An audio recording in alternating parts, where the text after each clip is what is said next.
Corporate में अब हम बात करेंगे, जैसा मैं कह रही थी, आज बड़ी online B to B market IndiaMART Intermesh, जी हाँ, कंपनी के नतीजे आए। 1999 में शुरू हुई कंपनी आज 60% मार्केट शेयर के साथ देश की सबसे बड़ी online B to B marketplace है। फिलहाल कंपनी के पास करीब करीब 15 करोड़ ग्राहक है, 70 लाख से ज्यादा सप्लायर्स का बड़ा नेटवर्क है।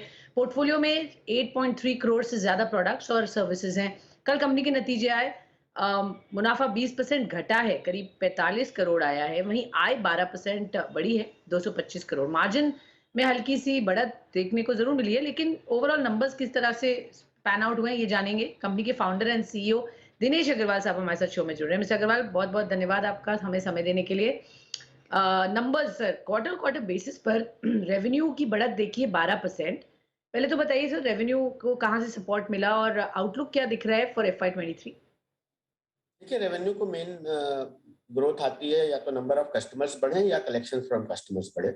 तो कलेक्शन फ्रॉम कस्टमर्स पिछले साल के मुकाबले इस क्वार्टर में करीब 50% बढ़ा है।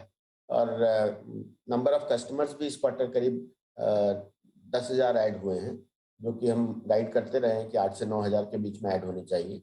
जो कि पहले कोविड से पहले अगर आप देखें तो ये 5 से 6,000 कस्टमर एडिशन होता था। तो मेनली तीन वजह हैं ग्रोथ की। एक नंबर ऑफ कस्टमर्स, दूसरा कलेक्शन फ्रॉम कस्टमर्स, और तीसरा हमारा जो इनऑर्गेनिक ग्रोथ आई है बिजी इन्फोटेक खरीदने की वजह से। तो बिजी का करीब 10 करोड़ का रेवेन्यू इस क्वार्टर में आया है और उसकी वजह से भी ग्रोथ है। सर, मार्जिन्स स्टेबलाइज दिख रहे हैं एट 28.7%। आउटलुक क्या होगा मार्जिन्स का? मार्जिन ट्रेजेक्टरी कैसी दिख रही है? मार्जिन तो हमने पहले भी गाइड किया था कि ये करीब इसी के आसपास रहने की उम्मीद है, 30% के आसपास। और आने वाले समय में एक दो क्वार्टर के बाद जब कॉस्ट और ग्रोथ का इन्वेस्टमेंट स्टेबलाइज कर जाएगा, उसके बाद वापस से धीरे धीरे बढ़ना शुरू होगा। ओके। बट जो मुनाफे में गिरावट देखी गई है सर, उसका क्या खास कारण है और आगे प्रॉफिटेबिलिटी को लेकर कंपनी कैसे इंश्योर करेगी कि प्रॉफिट्स यहाँ से बेहतर हो? जी। तो ये कंपेरेबल नहीं है, क्योंकि ये पिछले साल कोविड के समय का प्रॉफिट है, जिस समय कोई ग्रोथ में कोई इन्वेस्टमेंट नहीं हो रहा था। और हमारा रेवेन्यू फ्रॉम ऑपरेशन जो है वो कलेक्शन से आता है। तो कलेक्शन चूंकि उसके पिछले सालों में अच्छी रही थी, उसकी वजह से ये प्रॉफिट मार्जिन एक्स्ट्राऑर्डिनरी जंप दिख रहा था, 48-49%।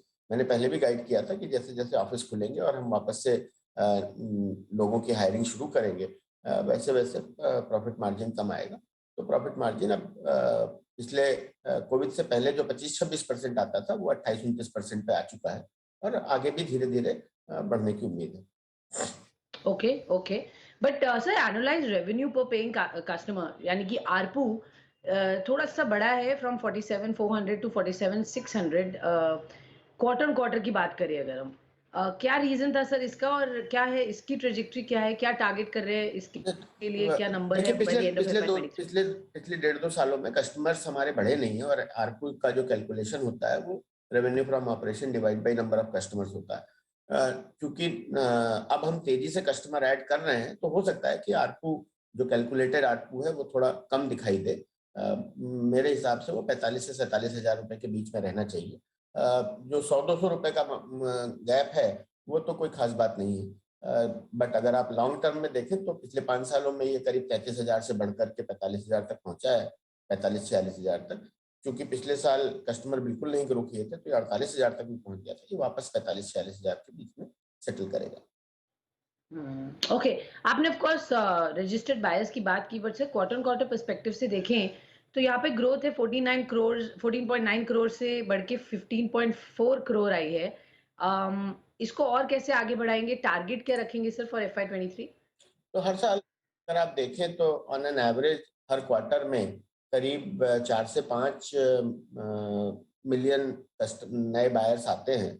और टोटल अगर आप देखें तो हमने एक यूनिक बिजनेस इंक्वायरी का भी नंबर दिया हुआ है। करीब 22 मिलियन के आसपास यूनिक बिजनेस इंक्वायरी, 22-23 मिलियन के आसपास यूनिक बायर है जो एक्टिव रहते हैं। और पिछले साल में अगर आप देखें तो करीब 38 से 40 मिलियन बायर एक्टिव रहते हैं। और ये धीरे धीरे 10 से 15% के रेंज में ऐसे ही ग्रो होता है साल दर साल। स्पेसिफिकली अभी कोविड के दौरान चूंकि एकदम से लॉकडाउन वगैरह था और कुछ मेडिसिन और मेडिकल आइटम्स की डिमांड एकदम से बढ़ गई थी, इस वजह से एकदम से तेजी से बढ़ा था। अदरवाइज ये 10 से 20% के बीच में ग्रो करेगा। Okay, okay, fair enough sir. Collections improve हुए हैं सर, 48.5% क्वार्टर ऑन क्वार्टर के पॉइंट ऑफ व्यू से देखें। क्या वजह थी सर इसकी, और कैसे इंप्रूवमेंट देखेंगे? आगे भी क्या नंबर है, आप क्या प्रोजेक्ट कर रहे हैं फॉर दिस ईयर? जी, कलेक्शन अगर आप देखें तो जो हमारा प्री कोविड रहता था वो करीब 175 से 180 करोड़ के बीच में रहता था, जो कि कोविड के समय में खराब होकर के पिछला FY21 में कुछ भी ग्रोथ नहीं हुई थी। FY22 में हमारी थोड़ी अच्छी ग्रोथ रही थी, और FY23 में भी अच्छी ग्रोथ रहने की उम्मीद है। पिछले साल अगर सेकेंड क्वार्टर में देखें तो करीब 223 करोड़ रुपए का कलेक्शन हुआ था, जो कि करीब अभी 25 से 30% की ग्रोथ के साथ अगले क्वार्टर भी रहने की उम्मीद है। Okay, fair enough sir. इस वक्त डिमांड सिनेरियो किस तरीके का है? ये साल आप कैसे देख रहे हैं पैन आउट होते हुए आपके कंपनी के लिए? प्रोजेक्शंस क्या हैं by the end of the year, on a year on year basis? आप कैसे ग्रोथ एंटिसिपेट कर रहे हैं? क्या ये एक अच्छा साल माना जा सकता है, या आपको लगता है अभी भी थोड़ा मिक्स सा रहेगा? नहीं, देखिए पिछला साल शुरुआत तो बहुत खराब हुआ था FY22 का, लेकिन बाद में अगले 8-9 महीने काफी अच्छे गुजरे।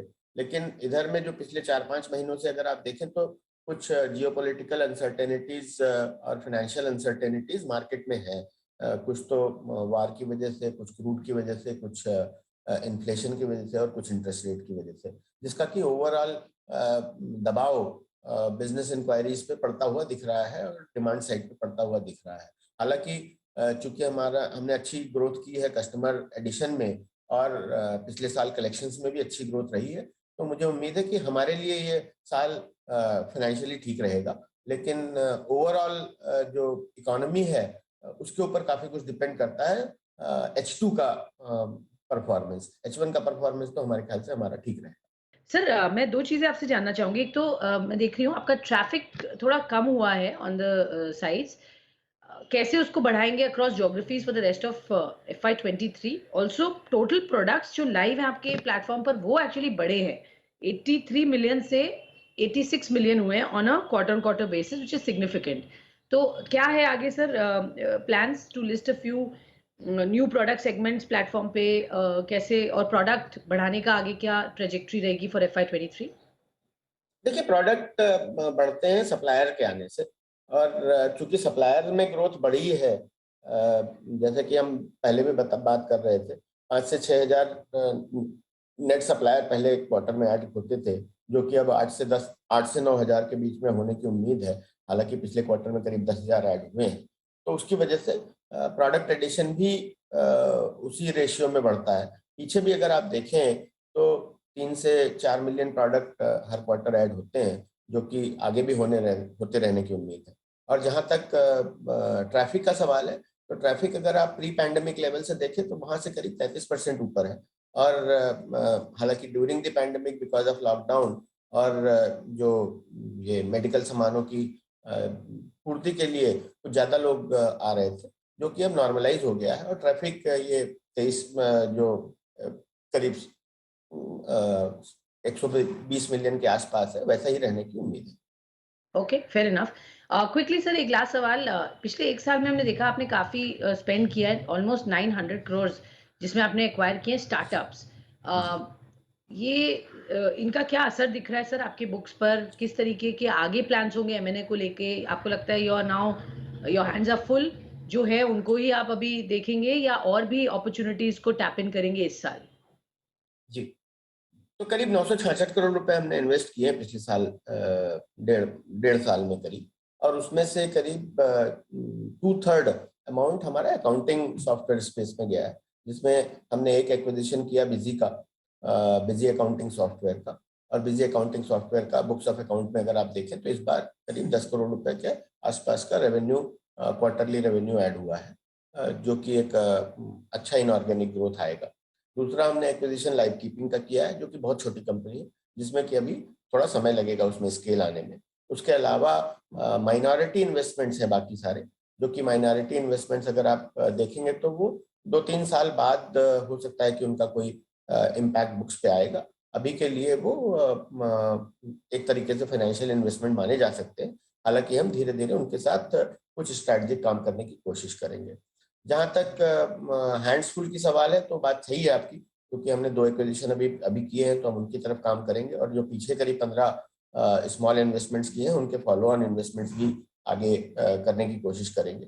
पीछे हमने बाजार काफी ढूंढ लिया था, तो इसलिए बहुत सारी अब अपॉर्चुनिटीज मार्केट में नहीं है। हालांकि हम बराबर बाजार के टच में रहते हैं, मार्केट के टच में, और देखते रहते हैं कि कोई नई अपॉर्चुनिटी या कंपनियां आए। हालांकि जिस तेजी से पिछले साल में इन्वेस्टमेंट हुई है, उस तेजी से अब आगे रहने की उम्मीद नहीं है। सर कितना कैश ऑन बुक्स है इस वक्त आपके पास? अब कैश ऑन बुक्स, क्योंकि हमने बिजी का पेमेंट इस बार कंप्लीट कर दिया है, तो करीब 1780 करोड़ रुपए के आसपास है मेरे। Alright, okay.